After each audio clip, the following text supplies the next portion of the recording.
Good morning class. আশা করি তোমরা সকলে খুব ভালো আছো। Welcome to right smart academy. আমি রয়েছি তোমাদের সাথে জিওগ্রাফির সুমন স্যার। আচ্ছা স্টুডেন্ট, গত 3টে ক্লাস ধরে আমরা কিন্তু তোমাদের বইতে যে তৃতীয় অধ্যায় রয়েছে বাড়িমণ্ডল, সেখান থেকে কিন্তু পড়াশোনা শুরু করেছিলাম এবং গত ক্লাসে কিন্তু আমরা বাড়িমণ্ডল যে চ্যাপ্টারটা তোমাদের বইতে রয়েছে সেটা আলোচনা শেষ করেছি, তাই তো? সেখানে আমরা কোন কোন বিষয় সম্পর্কে জেনেছিলাম বলো তো? মনে আছে তোমাদের? বলো তো কোন কোন বিষয় সম্পর্কে আমরা জেনেছিলাম? হ্যাঁ, বায়ুমণ্ডল কি জেনেছিলাম, আর কি জেনেছিলাম? সমুদ্র স্রোত কাকে বলে, সমুদ্র স্রোত সৃষ্টি হওয়ার কারণগুলি কি কি, এবং পৃথিবীব্যাপী যে সমুদ্র স্রোতের প্রভাব রয়েছে এবং গুরুত্বপূর্ণ যে সমুদ্র স্রোতগুলি রয়েছে তার নামও কিন্তু আমরা বিস্তারিত জেনেছিলাম। আর কি জেনেছিলাম বলো তো?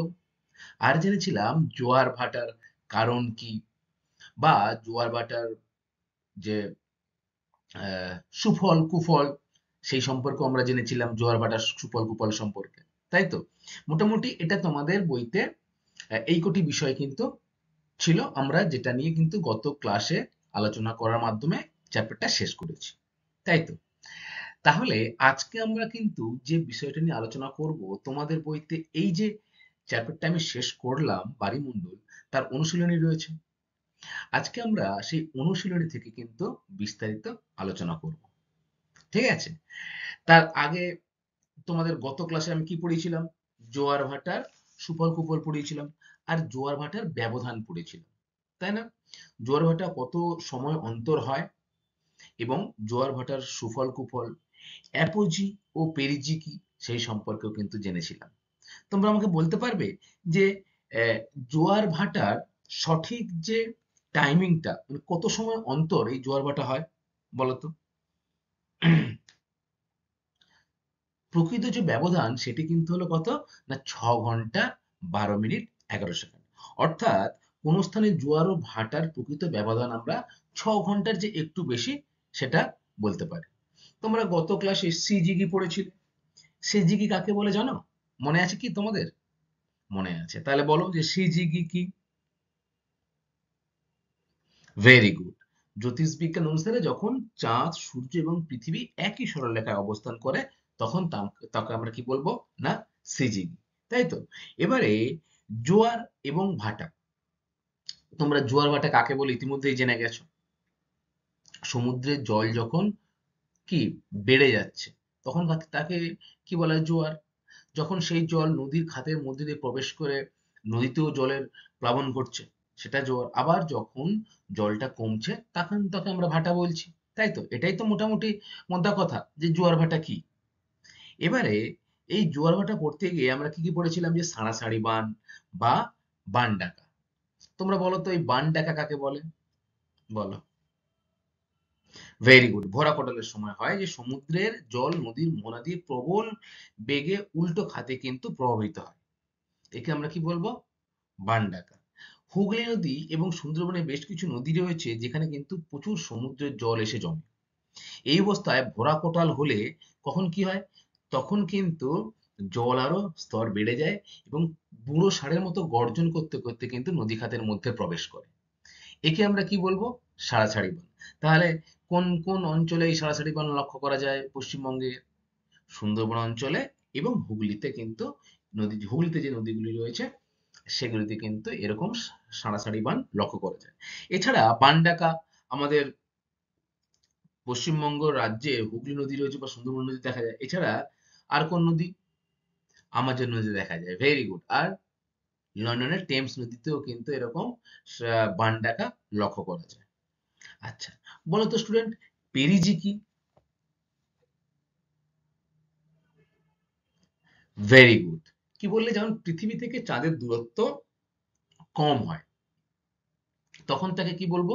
পেরিজি। দেখো, পৃথিবীকে কেন্দ্র করে চাঁদ যখন তার কক্ষপথে ঘুরছে তখন কিন্তু আহ, পৃথিবী থেকে চাঁদের দূরত্ব সব জায়গায় সমান হয় না। সব থেকে দূরত্ব যে স্থানটা থাকে বা দূরবর্তী যে স্থান বা সর্বাধিক দূরত্ব যখন সর্বাধিক হয় সেই অবস্থাকে কি বলি বলতো আমরা? অ্যাপোজি অবস্থান। এবং পৃথিবী এবং চাঁদের যে সর্ব কাছাকাছি আসে বা সর্বনিম্ন যে দূরত্ব সেই অবস্থানটাকে আমরা কি বলি না, পেরিজি অবস্থান। গত ক্লাসে এগুলো আমরা পড়েছিলাম, তাই তো? আচ্ছা, জোয়ার ভাটার সুফল কি বলো, মনে আছে? পয়েন্টগুলো বলো। ভেরি গুড, জাহাজ চলাচলের সুবিধা, নাব্যতা বজায় থাকে, আর কি? ভেরি গুড, মাছ আহরণ, বরফ মুক্ত বন্দর, এছাড়া বিদ্যুৎ উৎপাদনে কিন্তু এই জোয়ার ভাটার সুফল এগুলো। অপরদিকে জোয়ার ভাটার কুফল কি? কুফলে পড়েছিলাম আমরা কি, না সেচ ও পানীয় জলের সমস্যা হয়, বন্যা ও জমির কিন্তু লবণাক্ততা বৃদ্ধি পায়, জাহাজের বা নৌকার কিন্তু ক্ষয়ক্ষতিও লক্ষ্য করা যায়। মোটামুটি আমরা আহ জোয়ার ভাটার সুফল ও কুফল সম্পর্কেও কিন্তু জেনেছিলাম। আচ্ছা, আজকে আমরা তোমাদের বইতে অনুশীলনী রয়েছে, সেই অনুশীলনীতে যে প্রশ্নগুলো রয়েছে, অর্থাৎ শূন্যস্থান পূরণ করো, দু এক কথায় উত্তর দাও, সঠিক উত্তরটি নির্বাচন করো, সত্য বা মিথ্যা, এটা রয়েছে তোমাদের অনুশীলনীতে। সেইগুলো সম্পর্কে কিন্তু আজকে আমরা সলভ করব। চলো তাহলে শুরু করি আজকের ক্লাসটা। দেখো, প্রথমেই রয়েছে যে অনুশীলনী সঠিক উত্তরটি নির্বাচন করো। তাহলে প্রথম প্রশ্ন কি দেখো তোমরা স্ক্রিনে, যে কোন স্রোতটি আটলান্টিক মহাসাগরে বয়ে চলে? তাহলে কোন স্রোতটি আটলান্টিক মহাসাগরে বয়ে চলে? এখানে কি কি অপশন রয়েছে? ওয়াসিও, ক্যালিফোর্নিয়া, কুরিশীয় স্রোত এবং ক্যানারি স্রোত। বলতো, পৃথিবীর যে তিনটি বড় মহাসাগর রয়েছে তার মধ্যে প্রশান্ত মহাসাগর সব থেকে বড়, প্রশান্ত মহাসাগর, এরপর ভারত মহাসাগর এবং আটলান্টিক মহাসাগর, এই তিনটি মহাসাগর কিন্তু সব থেকে বেশি সমুদ্র স্রোতের সৃষ্টি হয়। এরকম স্রোতগুলির মধ্যে আটলান্টিক মহাসাগরের সৃষ্টি যে স্রোত, সেটি কোনটি? কি হবে উত্তর বলো? অপশন ডি, তাই তো? ভেরি গুড, ক্যানারি স্রোত। তাহলে প্রথম প্রশ্নটার উত্তর অপশন ডি, ক্যানারি স্রোত। দ্বিতীয় জায়গাটা হচ্ছে দেখো, শৈবাল সাগর সৃষ্টি হয়েছে কোন মহাসাগরে? শৈবাল সাগর সৃষ্টি হয়েছে কোন মহাসাগরে? আটলান্টিক মহাসাগর, ভারত মহাসাগর, সুমেরু এবং কুমেরু মহাসাগরে। বলো, এটাও সহজ। সরি, তাহলে শৈবাল স্রোত ঠিকই বলেছে একদম, যে আটলান্টিক মহাসাগরে কিন্তু সৃষ্টি হয়েছে কি, না শৈবাল স্রোত। 3 নম্বর, এল নিনোর আবির্ভাব হয় কোন মহাসাগরে? এল নিনোর আবির্ভাব হয় কোন মহাসাগরে, বলো?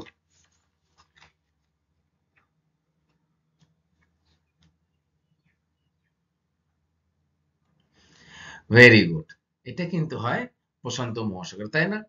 এই এল নিনোর প্রভাবে ঝড় বৃষ্টি যথাসময়ে আসে না, আবার বৃষ্টি তার পূর্ব আগে চলে আসে। এই যে এল নিনোর বর্তমানে প্রভাবের ফলে কিন্তু নানা রকম ঝড় বৃষ্টির ঝঞ্ঝার সৃষ্টি হচ্ছে। তাহলে এল নিনো কোন মহাসাগরে হয়? উত্তর হবে কি, না অপশন সি, প্রশান্ত মহাসাগর। তাহলে এল নিনো এবং লা নিনা এই দুটির প্রভাব কোন মহাসাগরে লক্ষ্য করা যায়, না প্রশান্ত মহাসাগর। 4 নম্বর, মোরা কটালের সময় পৃথিবী ও চাঁদ কত ডিগ্রি কোণে থাকে? মোরা কটলের সময় পৃথিবী ও চাঁদ কিন্তু এটা ডিগ্রি করে থাকে, সেটা কত ডিগ্রি? দেখো, যখন ভরা কটাল থাকে তখন কিন্তু চাঁদ, সূর্য এবং পৃথিবী একই সরল রেখায় থাকে, তাই তো? অর্থাৎ একই সরল রেখায় মানে কি, 180 ডিগ্রি। এবং যেই মোরা কটাল হয় তখন কিন্তু চাঁদ আর সূর্য পৃথিবীর সমকোণে থাকে। তাহলে সমকোণ কোনটি? 90 ডিগ্রি। তাহলে তোমাদের এখানে উত্তর হবে কি বলতো, না যে মোরা কটালের সময় পৃথিবী ও চাঁদ থাকে 90 ডিগ্রি, অর্থাৎ সমকোণে। ধরো, এটি পৃথিবী, এটি চাঁদ, আর এটি হলো কিন্তু সূর্য। দেখবে এরকম সমকোণে কিন্তু অবস্থান করে, তখন কি হয়, না মোরা কোটাল। এটি পৃথিবী, এটি সূর্য, আর এটি চাঁদ। এইখানে যে সমকোণটা সৃষ্টি হচ্ছে তার মান কত, না 90 ডিগ্রি। তাহলে তোমাদের এখানে কি হবে উত্তর, 90 ডিগ্রি। এটাও মনে রাখবে যে ভরা কোটালের সময় পৃথিবী, চাঁদ ও সূর্য কিন্তু থাকে একই সরলরেখায়, অর্থাৎ 180 ডিগ্রিতে। মনে থাকবে? আচ্ছা, এরপরের পেজে দেখো, নিম্নলিখিত কোন নদীতে বান ডাকে? বলো, এক্ষুনি বললাম আমি, বান ডাকা, সাঁড়াসাঁড়ি বান বললাম তো এক্ষুনি। বলো তাহলে তোমরা। 1 নম্বর রয়েছে দেখো অলকানন্দা, বি রয়েছে গঙ্গা, সি রয়েছে ভাগীরথী এবং ডি রয়েছে কিন্তু হুগলি নদী। তাহলে বান ডাকা তোমরা নিশ্চয়ই জানো যে কি, না ভরা কোটালের সময় সমুদ্রের যে জল নদী মোহনা দিয়ে প্রবল বেগে কিন্তু উল্টো খাতে প্রবেশ করে, তাকে বান ডাকা বলা হয়। তাহলে সেই বান ডাকার উদাহরণ কিন্তু হলো অপশন কি, ডি, ভেরি গুড, হুগলি নদী। এছাড়া পৃথিবীর কিন্তু আরো অনেক নদীতে বান ডাকা লক্ষ্য করা যায়, যেমন তোমার ধরো আমেরিকা, সরি, আমাজন নদী, তারপরে ধরো আহ, লন্ডনের টেমস নদী, ঠিক আছে, এগুলোতে কি হয় না বান ডাকা লক্ষ্য করা যায়। বি। আচ্ছা, এবারে 6 নম্বর দেখো, মোরাকোটালে পৃথিবীর সাপেক্ষে চাঁদ ও সূর্য থাকে। একটু আগে মনে হয় এই কোশ্চেনটার উত্তর আমরা পড়লাম, আবার রয়েছে যখন আবার করব। তাহলে মোরাকোটালে পৃথিবীর সাপেক্ষে চাঁদ ও সূর্য থাকে কিন্তু 90 ডিগ্রি কোণে। কত ডিগ্রি কোণে না 90 ডিগ্রি কোণে।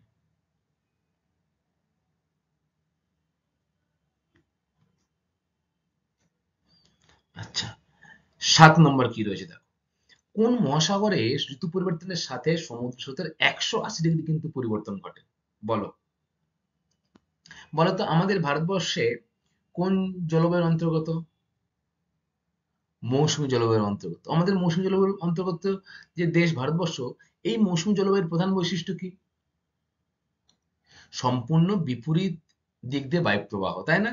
ঋতু পরিবর্তনের সাথে সাথে কিন্তু বায়ুপ্রবাহ কিন্তু বিপরীতমুখী হয়, 180 ডিগ্রি কিন্তু পরিবর্তন ঘটে। তাহলে কোন মহাসাগর, দেখো মৌসুমী বায়ু কিন্তু ভারত মহাসাগর থেকে দক্ষিণ পশ্চিম দিক দিয়ে কিন্তু ভারতবর্ষে প্রবেশ করছে। তাহলে এই ঋতু পরিবর্তন হচ্ছে ভারত মহাসাগরের মৌসুমী বায়ুর প্রভাবে। তাহলে উত্তর তোমাদের কি হবে এখানে? অপশন এ সুমেরু, option B Bharat, option C প্রশান্ত, অপশন ডি আটলান্টিক। তাহলে উত্তর কি হবে তোমাদের? অপশন বি ভারত মহাসাগর। তাহলে কোন মহাসাগরের ঋতু পরিবর্তনের সাথে সাথে সমুদ্র স্রোতের 180 ডিগ্রি পরিবর্তন ঘটে? উত্তর কি না ভারত মহাসাগর। এরপর হচ্ছে দেখো নাম্বার 8, ক্যানারি হ্রদ একটি উষ্ণ, শীতল, অতি উষ্ণ না অতি শীতল স্রোত? একটু আগে আমরা পড়েছিলাম না যে আটলান্টিক মহাসাগরে এই ক্যানারি স্রোতটা সৃষ্টি হয়। তাহলে এই আটলান্টিক যে মহাসাগর সেটি কোন দিকে রয়েছে? পৃথিবীর উচ্চ অক্ষাংশে অবস্থান করছে। তাহলে সেখানে কি শীতলতম অংশ থাকে, তাই তো? ফলে এর উত্তর হবে কিন্তু অপশন বি, না যে ক্যানারি স্রোত একটি শীতল স্রোত।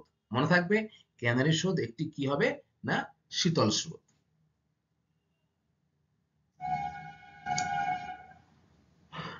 আমরা যখন সমুদ্র স্রোত পড়েছিলাম তখন সমুদ্র স্রোতকে মূলত 4টি ভাগে ভাগ করেছিলাম। সেই 4টি ভাগ তোমাদের কি মনে আছে? বলো তো কেউ।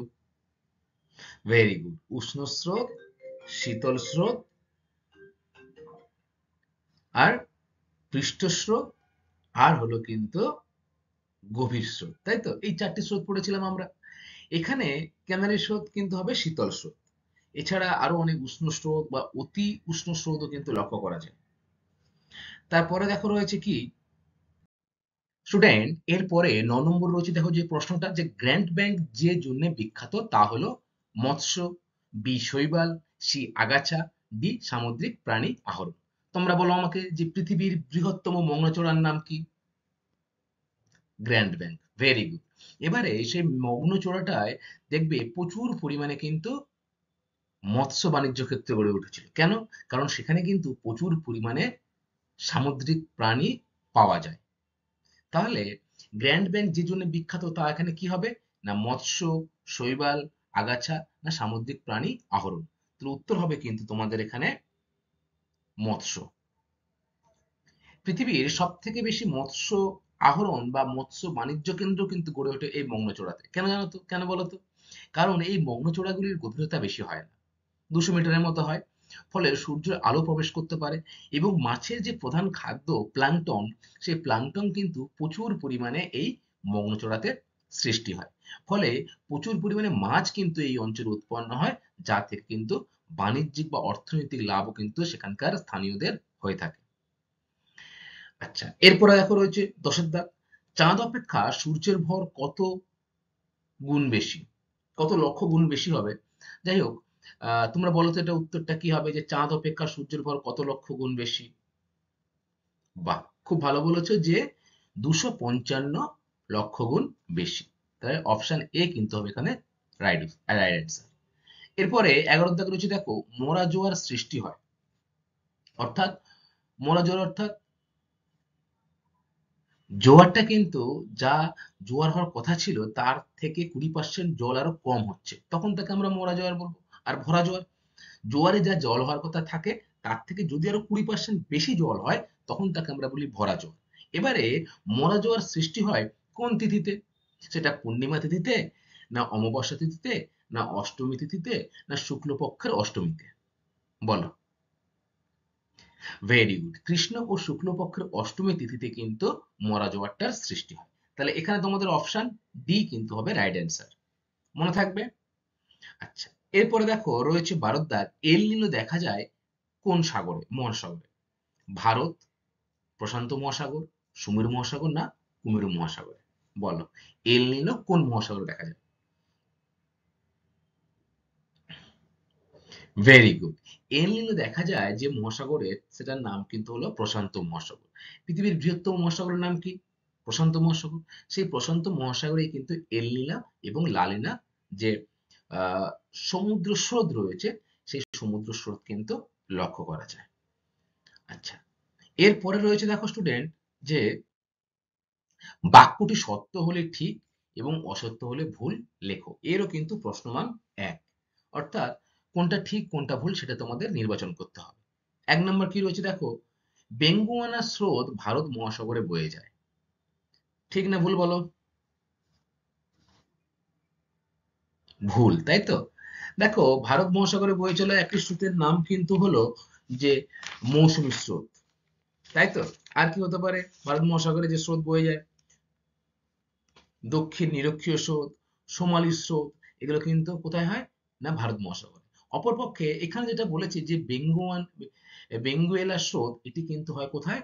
না আটলান্টিক মহাসাগরে। এই আটলান্টিক মহাসাগরে ল্যাব্রাডর স্রোত, ক্যারানিস স্রোত ইত্যাদি কিন্তু লক্ষ্য করা যায়। তাহলে এখানে এটা কি হবে? ভুল। সঠিক উত্তর কি হবে? না বেঙ্গুয়ানা স্রোত আটলান্টিক মহাসাগরে বয়ে চলে। 2 এর দাগে দেখো কি রয়েছে, উপসাগরীয় স্রোতের প্রভাবে নরওয়ের উপকূল জলে বরফ জমে না। আচ্ছা, উপসাগরীয় স্রোতের প্রভাবে নরওয়ের উপকূলে বরফ জমে না, এটা ঠিক না ভুল বলো? নরওয়ের যে বন্দরটা সারা বছর বরফ জমে না, সেটা কোন বন্দর বলো তো, নাম কি? ভেরি গুড, নরওয়ের হামারফেস্ট বন্দর। দেখো, উচ্চ অক্ষাংশে অবস্থান হওয়ার পরেও ইউরোপ মহাদেশের উত্তর পশ্চিম দিকে অবস্থিত দেশ কিন্তু নরওয়ে।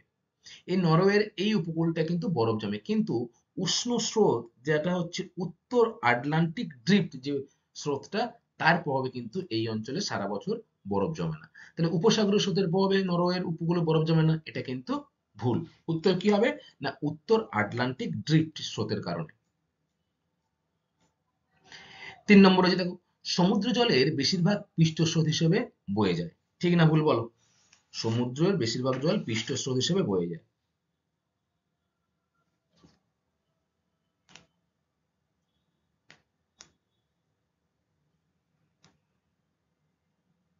দেখো, পৃষ্ঠস্রোত, গভীর স্রোত, উষ্ণ স্রোত এগুলো ছিল তো। তাহলে পৃষ্ঠস্রোত মানে কি? সমুদ্রের উপর দিয়ে যে জল বয়ে যায়। দেখো, এটা কিন্তু ভুল, কারণ সমুদ্র জলের বেশিরভাগ পৃষ্ঠস্রোত কিন্তু 10% মতো হয়, 90% কিন্তু অন্যান্য স্রোত। ঠিক আছে, তাহলে এটাও কিন্তু ভুল। 4 নম্বর কি রয়েছে, যে পৃথিবীর উপর চাঁদের আকর্ষণ বল সূর্যের অপেক্ষা বেশি। ঠিক না ভুল বলো? পৃথিবী অপেক্ষা চাঁদের যে আকর্ষণ সেটা কিন্তু সূর্য অপেক্ষা বেশি। পৃথিবী থেকে চাঁদের দূরত্ব বা সূর্যের দূরত্ব কি সমান, না কে বেশি কে দূরে আছে আগে বলো তো? সূর্য অনেক দূরে রয়েছে, চাঁদ অনেকটা কাছে রয়েছে। তাহলে এখানে যে প্রশ্নটা রয়েছে যে পৃথিবীর উপর চাঁদের আকর্ষণ বল সূর্যের থেকে বেশি, তাহলে এটা কিন্তু কি হবে? না সঠিক উত্তর হবে। ঠিক আছে, কত গুণ বেশি বলো তো? 2.2 লক্ষ গুণ কিন্তু বেশি এই সূর্যের তুলনায়। আচ্ছা, 5 নম্বর, মুখ্য জোয়ারে প্রতিবাদ অংশে গৌণ জোয়ার হয়। বলো, মুখ্য জোয়ারের প্রতিবাদ অংশে গৌণ জোয়ার হয়। ঠিক না ভুল?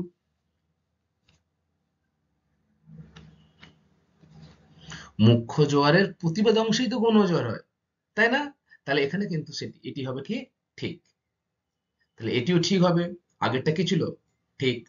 আচ্ছা, 6 নম্বর দেখো, চাঁদ ও সূর্যের মিলিত আকর্ষণে জোয়ার ভাটা হয়। ভেরি গুড, ঠিক বলেছো একদম, এটা কিন্তু সত্য রয়েছে, তাই না? তাহলে এটা কিন্তু ঠিক, চাঁদ ও সূর্যের মিলিত আকর্ষণেই কিন্তু জোয়ার ভাটার সৃষ্টি হয়। আচ্ছা, এরপরে দেখো রয়েছে উপযুক্ত শব্দ বসিয়ে শূন্যস্থান পূরণ করো। এর প্রশ্নমান কত? এরও কিন্তু প্রশ্নমান 1। ড্যাশ সূত্র অনুসারে সমুদ্র স্রোত উত্তর গোলার্ধের ডান দিকে বাঁকে। মনে আছে তোমাদের যে যখন বায়ুমণ্ডল পড়ছিলাম তখন উত্তর গোলার্ধে বায়ু ডান দিকে, দক্ষিণ গোলার্ধে বায়ু বাম দিকে বেঁকে প্রবাহিত হয়। সেটি কোন সূত্র? ফেরেলের সূত্র ছিল, তাই তো, কোরিওলিস বল।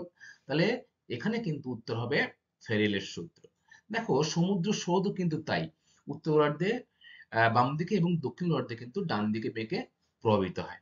বায়ু বায়ু প্রবাহের মতোই কিন্তু সমুদ্র স্রোতও একই আচরণ করে, অর্থাৎ একই সূত্র কিন্তু মেনে চলে।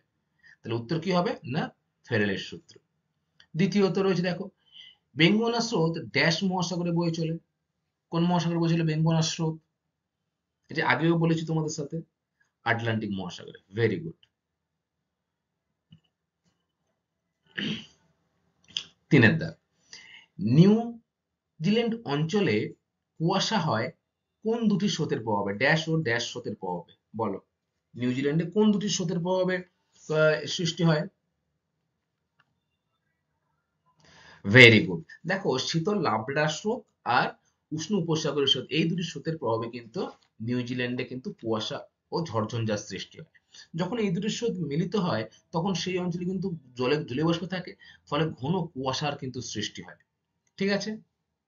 আচ্ছা, এরপরে দেখো 4 নম্বর রয়েছে কি না, ভাটার সময় নৌকা নদীর ড্যাশ দিকে বয়ে যায়। যখন ভাটা হয় তখন নৌকা নদীর কোন দিকে বয়ে যায়? জলস্রোতের দিকে কিন্তু বয়ে যায়, অর্থাৎ জল যে স্রোতে যেদিকে প্রবাহ করছে সেই দিকে কিন্তু নৌকাটা সেই দিকে যায়। বা যখন ভাটা হয় তখন দেখবে নৌকাটা মাঝের দিকে চলে যায় নদীর, তাই তো? তাহলে তোমাদের উত্তর কি হবে এখানে? এই জলস্রোত বা মাঝের দিকে কিন্তু পৌঁছে যায়। 5 নাম্বার, পৃথিবী চাঁদের সব থেকে কম দূরত্বকে ড্যাশ বলে, বলো। খুব সহজ প্রশ্ন। পৃথিবী আর চাঁদের যে সব থেকে কম দূরত্ব হয় তখন সেই অবস্থাটাকে কি বলা হয়? পেরিজীয় অবস্থা, তাই তো? Very good. আর যখন পৃথিবী থেকে চাঁদের দূরত্ব বেশি হয় তখন তাকে কি বলা হয়? অ্যাপোজীয় অবস্থা। এই অ্যাপোজীয় অবস্থানে কিন্তু 4.7 লক্ষ কিমি দূরত্ব হয়। আর পেরিজীয় অবস্থানে কত হয় না 3.56 লক্ষ কিমি দূরত্ব থাকে। তাহলে কোন দূরত্বটা কম? 3.56, এটাকে বলা হয় পেরিজি। আর দূরত্ব বেশি হয় তাকে কি বলা হয়? অ্যাপোজীয় অবস্থান। মনে থাকবে? আচ্ছা, এরপরে দেখো রয়েছে 6 নম্বর, ভরাকটালের সময় চাঁদ সূর্য পৃথিবীর ড্যাশ ডিগ্রি কোণে অবস্থান করে, বলো ভরাকটালের সময়।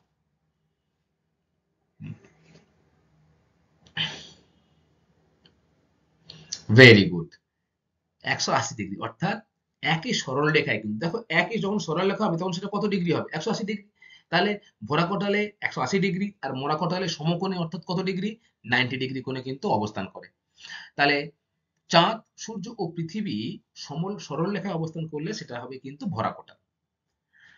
আচ্ছা, এরপরে 7 নম্বর দেখো রয়েছে, সমুদ্র স্রোত সমুদ্র স্রোতের মূল কারণ বা সমুদ্র স্রোত সৃষ্টির মূল কারণ কি? প্রধান যে কারণটি সেটা বলবে। অনেকগুলো কারণ রয়েছে, তার কারণ একটা যেটা প্রধান সেটা কি না, বায়ু প্রবাহ। Very good. তাহলে বায়ু প্রবাহই কিন্তু হলো সমুদ্র স্রোতের মূল কারণ। এবারে তোমাদের মনে হতে পারে বায়ু প্রবাহের সাথে তার কি রয়েছে। দেখো তোমরা সমুদ্র সৃষ্টির কারণ পড়েছিলে, সেখানে কি পড়েছিলে যে পৃথিবীর আবর্তন ও কোরিওলিস বল, এটাও একটি কারণ। এছাড়া সমুদ্র জলের উষ্ণতা, সমুদ্র জলের লবণাক্ততা বা ঘনত্ব, এছাড়া বরফ যে গলন, বৃষ্টিপাত বা বাষ্পীভবন, এগুলো সবই কিন্তু সমুদ্র স্রোত সৃষ্টির মূল কারণ। 8 নম্বর প্রশ্ন দেখো, সমুদ্রতলের উপর দিয়ে প্রবাহিত স্রোতকে কি বলা হয়? বলো, সমুদ্র তলের উপর দিয়ে যে স্রোতটা যাবে তাকে কি বলা হয়? পৃষ্ঠ স্রোত, তাই তো? সমুদ্র স্রোতের আমরা শ্রেণীবিভাগ পড়েছিলাম, উষ্ণ স্রোত, শীতল স্রোত, পৃষ্ঠ স্রোত, আর কি পড়েছিলাম না, গভীর সমুদ্র স্রোত। সেখানে আমরা পড়েছিলাম যে সমুদ্র তলের উপর দিয়ে প্রবাহিত স্রোত হলো কিন্তু পৃষ্ঠ স্রোত। বায়ুপ্রবাহের মাধ্যমেই এই স্রোতের উৎপত্তি হয়। তাহলে এই যে সমুদ্র তলের উপরে পৃষ্ঠ স্রোতের উৎপত্তি কিভাবে হয়? না বায়ুপ্রবাহের দ্বারা। আচ্ছা, এরপরে দেখা রয়েছে 9 নম্বর। সূর্যের আকর্ষণে সৃষ্টি জোয়ার হলো ড্যাশ জোয়ার। বলো, খুব সহজ। সৌর জোয়ার, ভেরি গুড। আর যখন চাঁদের আকর্ষণে সৃষ্টি জোয়ার তখন আমরা কি বলবো? চন্দ্র জোয়ার। 10 দাগ। কোন স্থানের মুখ্য জোয়ার ও গৌণ জোয়ারের ব্যবধান কত সময়? বলো। ভেরি গুড, 12 ঘন্টা 24 মিনিট 22 সেকেন্ড কিন্তু এক্সাক্ট টাইম। কোন স্থানে মুখ্য জোয়ার হলে তার উপরের দিকে কি হবে? না গৌণ জোয়ার হবে। আচ্ছা, তোমরা বলো তো যে জোয়ার ভাটা যে হয় সেই জোয়ার ভাটার প্রকৃত ব্যবধান কত? 6 ঘন্টার কিছুটা বেশি, তাই না? অর্থাৎ 6 ঘন্টা 12 মিনিট কত? 11 সেকেন্ড। এটি হচ্ছে প্রকৃত সময় কোন স্থানে জোয়ার ও ভাটা হওয়ার। আচ্ছা, এরপরে কি আছে দেখবো। আচ্ছা, অনুশীলনী রয়েছে 2-1 কথায় উত্তর দাও। প্রথম প্রশ্ন কি দেখো, পৃথিবীর বৃহত্তম মগ্নচড়া কোনটি? তোমরা সকলেই জেনে গেছো ইতিমধ্যে এটা। তাহলে বলো, পৃথিবীর বৃহত্তম মগ্নচড়ার নাম কি? ভেরি গুড, গ্র্যান্ড ব্যাংক হলো পৃথিবীর বৃহত্তম মগ্নচড়া। তাহলে কি হবে তোমাদের উত্তর? Grand bank. এই পৃথিবীর যে বৃহত্তম মগ্নচড়া, এই মগ্নচড়াতে কিন্তু সব থেকে বেশি কি পাওয়া যায় বলতো? মৎস্য আহরণ করা যায়। ফলে এখানে কিন্তু একটি বাণিজ্যিক ক্ষেত্র গড়ে ওঠে মৎস্য আহরণকে কেন্দ্র করে। দ্বিতীয়ত, কোন মহাসাগরে মৌসুমী স্রোতের সৃষ্টি হয়? বলো। ভেরি গুড, ভারত মহাসাগরে কিন্তু মৌসুমী স্রোতের সৃষ্টি হয়। কারণ আমরা জানি যে ভারতবর্ষের দক্ষিণ পশ্চিম মৌসুমী বায়ু ভারত মহাসাগরের উপর দিয়ে কিন্তু প্রবেশ করে, তাই না? তাহলে দক্ষিণ পশ্চিম মৌসুমী ভারতে যে প্রবেশ করে সেটি আসে কোত্থেকে? না ভারত মহাসাগর থেকে। ফলে কোন মহাসাগরে মৌসুমী স্রোত সৃষ্টি হবে? ভারত মহাসাগরে। এরপরে হচ্ছে 3 নম্বর দেখো, কোন ধরনের স্রোতের সঙ্গে হিমশৈল ভেসে আসে? হিম মানে কি? বরফ, আর শৈল মানে কি? পর্বত। অর্থাৎ বিরাট বড় বড় বরফের চাই কিন্তু স্রোতের সাথে নদীর স্রোতের সাথে ভেসে আসে। তাহলে তোমরা আমাকে আগে বলো যে শৈল বা বরফ কোথায় বেশি সৃষ্টি হবে? উচ্চ অক্ষাংশে, যেখানে তাপমাত্রা কম থাকে, সূর্যের কিরণ লম্বা হয়ে পড়ে, বছরে 9 থেকে 10 মাস বরফাকৃত থাকে, সেসব অঞ্চলে কি হয়? না সমুদ্র স্রোতের প্রভাবে হিমশৈল কিন্তু ভেসে আসে স্রোতের সাথে সাথে। তাহলে সেটা উত্তর কি হবে? কোন ধরনের স্রোতের সাথে? শীতল স্রোতের সাথে। আমরা স্রোতের শ্রেণীবিভাগ করে তখন তো পড়েছিলাম উষ্ণ স্রোত, শীতল স্রোত, পৃষ্ঠ স্রোত। এর মধ্যে যে স্রোতটা উত্তর হবে সেটি হলো কিন্তু শীতল স্রোতের প্রভাবে হিমশৈল ভেসে আসে। 4 দাগ। মুখ্য জোয়ারের কত ডিগ্রি অবস্থানে গৌণ জোয়ার হয়? বলো। ভেরি গুড, 12 ঘন্টা 24 মিনিট 22 সেকেন্ড সময় লাগছে। অর্থাৎ দুটি কিন্তু সমান্তরাল অবস্থান করছে, তাই না? মুখ্য জোয়ার আর তার ঠিক উল্টো দিকে কিন্তু হবে গৌণ জোয়ার। তাহলে সেটি হবে কিন্তু 180 ডিগ্রি বিপরীতে। মনে থাকবে, 180 ডিগ্রি বিপরীতে। 5 নম্বর, সংযোগ অবস্থানে চাঁদ ও পৃথিবী কত ডিগ্রি কোণে থাকে? সংযোগ অবস্থানে। ভেরি গুড, একই সরলরেখায় থাকে, তাই না? অর্থাৎ এটাও কিন্তু হবে যে 180 ডিগ্রি সরলরেখায় থাকলে তখন কিন্তু চাঁদ ও পৃথিবী সংযোগ অবস্থানে থাকে। আচ্ছা, এরপরে হচ্ছে দেখো 2-1 কথায় উত্তর দাও। প্রশ্নমান কত? 1। সেটাও একই, এই আগেরটাই কন্টিনিউ করছি। 5টা হয়েছিল প্রশ্ন। তারপরে 6 নম্বর দেখো রয়েছে যে পশ্চিমবঙ্গের কোন জেলায় নদীগুলোতে প্রবল বান ডাকে? পশ্চিমবঙ্গে কিন্তু আমাদের সুন্দরবন অঞ্চলেও কিন্তু নদীগুলোতে বান ডাকে। কিন্তু প্রবল বান ডাকে যদি তোমাদের পরীক্ষায় প্রশ্ন এরকম আসে, তোমরা কিন্তু বলবে হুগলি জেলাতে। তাহলে পশ্চিমবঙ্গের কোন জেলায় নদীগুলোতে প্রবল বান ডাকে? হুগলি জেলাতে। আর এই বান ডাকা কি তোমরা নিশ্চয়ই জানো। কি বলতো? বলো, বান ডাকা কি? ভরা কটালের সময় যে সমুদ্রের জল নদী খাতে কিন্তু মোহনা দিয়ে প্রবল বেগে উল্টো খাতে প্রবেশ করতে থাকে, তাকে কি বলা হয়? বান ডাকা। পৃথিবীর কোথায় কোথায় দেখা যায় আর বলতো বান ডাকা? চীনের ইয়াংশিকিয়াং নদীতে, লা প্লাটা নদীতে, আমাজন নদীতে, এবং লন্ডনের যে টেমস নদী রয়েছে সেখানেও কিন্তু এরকম বান থাকা লক্ষ্য করা যায়। পশ্চিমবঙ্গের বললে উত্তর হবে হুগলি জেলা। 7, ভরা কোটাল কোন তিথিতে হয়? বলো। আমরা আগে মোরা কোটাল পড়েছিলাম যে আহ, কৃষ্ণ ও অষ্টমী তিথিতে হয়, শুক্লপক্ষে। তাই ভরা কোটাল কোন সময় হয়? পূর্ণিমা ও অমাবস্যা তিথিতে কিন্তু ভরা কোটাল হয়, তাই তো? পূর্ণিমায় ভরা কোটাল আলাদা, আবার অমাবস্যায় ভরা কোটালও কিন্তু আলাদা। তাহলে ভরা কোটাল হয় পূর্ণিমা অমাবস্যা তিথিতে। 8 দাগ, কোন স্রোতের প্রভাবে নিউ ফাউন্ডল্যান্ডের অঞ্চলে তুষারপাত ঘটে? বলো, খুব গুরুত্বপূর্ণ একটা প্রশ্ন। কোন স্রোতের প্রভাবে? দেখো, প্রশান্ত মহাসাগরে কিন্তু সেই স্রোতটার সৃষ্টি হয় এবং সেই স্রোতের প্রভাবে নিউ ফাউন্ডল্যান্ড অঞ্চলে কিন্তু ব্যাপক তুষারপাত ঘটে। উত্তর কি হবে তোমাদের? না, ল্যাব্রাডার স্রোত, তাই তো? তাহলে উত্তর হবে তোমাদের ল্যাব্রাডার স্রোতের প্রভাবে নিউ ফাউন্ডল্যান্ড অঞ্চলে তুষারপাত ঘটে। 9 দাগ, পৃথিবীর বৃহত্তম মৌনচড়ার নাম কি? আগে পড়েছি এটা। উত্তর কি হবে? না, গ্র্যান্ড ব্যাংক। 10, উত্তর পশ্চিম ইউরোপের কোন বন্দর দিয়ে সারা বছর জাহাজ চলে?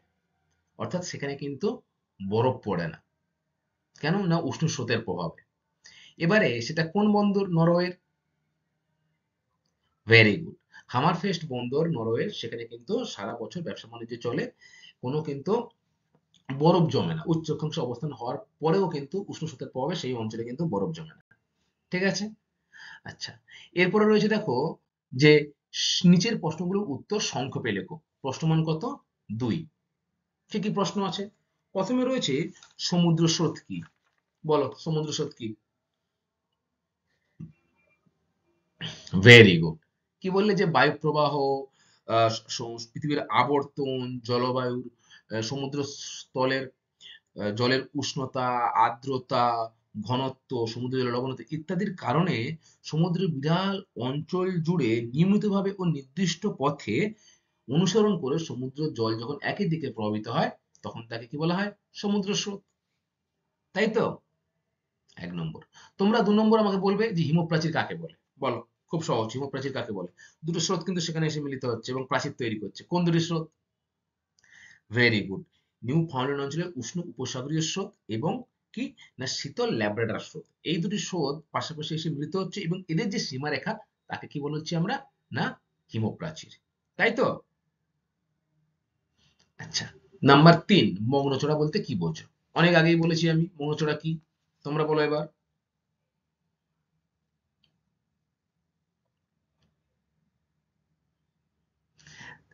একদমই তাই, যে মগ্নচড়া এমন একটা জিনিস যেখানে কিন্তু গভীরতা কম। কেন গভীরতা কম? যেমন হিমশৈল ভেসে ভেসে আসে এবং যেখানে সেই বরফটা জলে পরিণত হয়, ফলে সেই বরফের সাথে কিন্তু দেখবে নুড়ি কাকড় বালি কিছু থাকে। ফলে সেটি নদীর তলে বা সমুদ্রের তলে জমা হতে হতে কিন্তু কি হয় না, চড়ার সৃষ্টি হয়। এটাকেই বলে মগ্নচড়া, তাই তো? এবং এই মগ্নচড়া অঞ্চলে প্রচুর মৎস্য উৎপন্ন হয়। পৃথিবীর বৃহত্তম মগ্নচড়ার নাম কি? না, গ্র্যান্ড ব্যাংক। এগুলো সব তোমরা ইতিমধ্যে জেনে এসেছো। আচ্ছা, এরপরে দেখো রয়েছে মরাকোটাল কি? বলো, মরাকোটাল কি? কৃষ্ণ ও শুক্লপক্ষের অষ্টমী তিথিতে পৃথিবী অবস্থান করে চাঁদ এবং সূর্যের সমকোণে, অর্থাৎ 90 ডিগ্রি অ্যাঙ্গেল করে অবস্থান করে। তখন কি হয় না, চাঁদের সামনে আসে যে স্থানটা, সেই স্থানে কিন্তু মুখ্য জোয়ার হয় এবং সূর্যের স্থানে যে স্থানটা আসে সেটা কিন্তু গৌণ জোয়ার হয়। একে কি বলা হয়? মরাকোটাল। নাম্বার 5, সমুদ্র তরঙ্গ কাকে বলে? আচ্ছা, সমুদ্র স্রোত আর সমুদ্র তরঙ্গ কি একই জিনিস? বলো। একই জিনিস না, তাই তো? তাই সমুদ্র তরঙ্গ কাকে বলে? বলো। দেখো, বায়ু জল বা সমুদ্র জলের উপর দিয়ে যখন প্রভাবিত হয় তখন কিন্তু পীড়নের সৃষ্টি করে এবং পীড়নে প্রথমে সমুদ্র জলের ছোট ছোট যে তরঙ্গ সৃষ্টি হয় এবং উপকূলবর্তী অঞ্চলে কিন্তু সেটি বড় আকার ধারণ করে কিন্তু আছড়ে পড়ে। এটাই হচ্ছে সমুদ্র তরঙ্গ। তোমরা সকলেই দীঘা, পুরী বা কোথাও না কোথাও সমুদ্র তীরবর্তী অঞ্চলে ঘুরতে গেছো, সেখানে দেখেছো যে সমুদ্র তরঙ্গ কিন্তু সমুদ্র উপকূলে এসে আছড়ে পড়ছে, তাই তো? তাহলে এটাই হলো সমুদ্র তরঙ্গ। আচ্ছা, নাম্বার 6, সাঁড়াসাঁড়ি বান বলতে কি বোঝো? বলো, সাঁড়াসাঁড়ি বান কি? ষাঁড়ের মতো গর্জন করতে করতে নদী খাদ দিয়ে কিন্তু জল প্রবল গতিতে প্রবেশ করে, তাই না? সমুদ্রের জল। কখন সেটা? যখন ভরা কটালের সৃষ্টি হয়, তাই তো? তাকে কি বলবো? সারাসারি বান। আমাদের পশ্চিমবঙ্গ হুগলি নদীতে কিন্তু এরকম সারাসারি বান বা সুন্দরবনের যে অঞ্চলগুলো রয়েছে, যে নদীগুলো, সেখানেও কিন্তু সারাসারি বান লক্ষ্য করা যায়। এটা তোমরা বলবে। আচ্ছা, নাম্বার 7, গ্র্যান্ড ব্যাংক কি? সকলেই জানো পৃথিবীর বৃহত্তম বগ্নচড়া, প্রচুর পরিমাণে মৎস্য আহরণ হয়, কারণ এখানে প্রচুর পরিমাণে প্লাঙ্কটন পাওয়া যায়। দেখো, তারপরেই প্রশ্নটাই রয়েছে যে প্লাঙ্কটন বলতে কি বোঝো? প্লাঙ্কটন কি? Very good. প্লাঙ্কটন হলো মাছের এক প্রকার খাদ্য। মাছের প্রধান খাদ্য কিন্তু এই প্লাঙ্কটন, যেটি সূর্যের আলো কিন্তু সমুদ্রের তলে যেখানে প্রবেশ করতে পারে, সেই স্থানে কিন্তু এই প্লাঙ্কটনটা জন্মায় এবং এটি মাছের প্রধান খাদ্য। ঠিক আছে? তাহলে আজকের ক্লাসটা এই অবধি। আশা করি তোমরা অনুশীলনী সম্পর্কে বুঝতে পেরেছো। এখান থেকে যে প্রশ্নগুলো বড় আসে বা পরীক্ষায় 5 নম্বরে যে প্রশ্নগুলো আসে, সেগুলো কি কি? না, সমুদ্র স্রোত সৃষ্টির কারণগুলো কি, সেটা আসতে পারে। জোয়ার ভাটার সুফল ও কুফল কি, সেটাও আসতে পারে। এছাড়া জলবায়ুর উপরে সমুদ্র স্রোতের প্রভাব কি, ভরা কটাল ও মরা কটালের পার্থক্য বলো, সমুদ্র স্রোত বা সমুদ্র তরঙ্গের পার্থক্য লেখো। এগুলো কিন্তু সবই 5 নম্বরের পরীক্ষায় আসতে পারে। আমি তোমাদের সাথে শর্ট প্রশ্নগুলো এবং সংক্ষেপে যে উত্তর লেখো 2 নম্বরের প্রশ্নমান, সেইগুলো সম্পর্কেই কেবলমাত্র আলোচনা করলাম। ঠিক আছে? Thank you class. মনোযোগ দিয়ে ক্লাসটা শোনার জন্য সকলকে অসংখ্য ধন্যবাদ। Thank you.